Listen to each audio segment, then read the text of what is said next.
I spent 20 years in the Army working as a public affairs officer. What that means is anything that has to do with facing the public.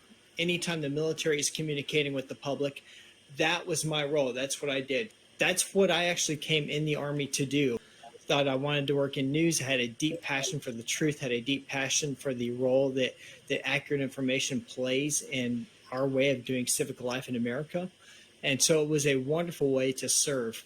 But what I found over the last few years was that the Army was moving away from a lot of what I understood to be our constitutional purpose, is moving away from American values. Yeah, we're glad to have you. And let me, I can kind of pull up the title page of your dissertation. There's the overview of it.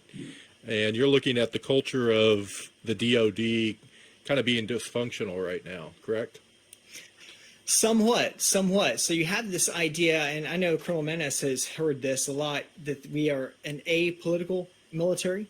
And what I found was when I did a deep dive into the regulations, you actually don't find that word, and very few people in the ranks have any clue what it actually means. This dissertation topic was born out of a lot of frustration of hearing this idea in the military that we're apolitical, while observing very clear political linkages between what the military was doing and military decision making. When you go way back into historical record, it's been understood militaries are inevitably political. Karl von Clausewitz, in his treatise on war that was published in the 1830s, talks about the fact that war is an extension of policy. Every officer is trained in this or studied in it. If you read Sun Tzu, you see similar sentiments.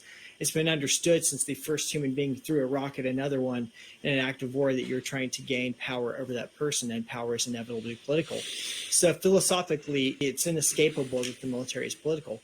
But what I began to see in my last few years in the military was not only is it inherently political, as the Democrats really gained a stranglehold in the institution, it became much more deeply partisan. And I began to see that there are kind of two rules for political expression in the ranks. It used to be when I first enlisted in 2003, the rules were pretty much applicable on both sides. Hey, keep politics out of your duty, whether you be on the right, whether you be on the left. Just focus on the mission, focus on defending the Constitution, focus on your soldier to your right or left, do your job, serve honorably. What I found over the last 10 years really of my career was that rule changed. It evolved to where if you were a conservative, you were political, and you really should be quiet about your perspectives and your beliefs. If you were progressive or left-wing, well, you're not really being political. You're engaging in what's right and what's true and what's socially conscious. And so expression in that vein is okay. And so I began to see a partisan disconnect in the ranks. And so that was really the genesis of why I wanted to write this. And I'm really grateful for the team out at the Staley School of Leadership at Kansas State University for supporting me in this. They treated me very fairly and gave me the freedom to run with scissors, if you will. It was a good way of kind of finishing out my last 20 years in the military. It's very cathartic, and it's something that I plan to build on in the years to come in terms of a larger piece of work about where we are politically right now, and in the hopes of trying to add to some of the work that Sam Huntington did in the last century on military philosophy.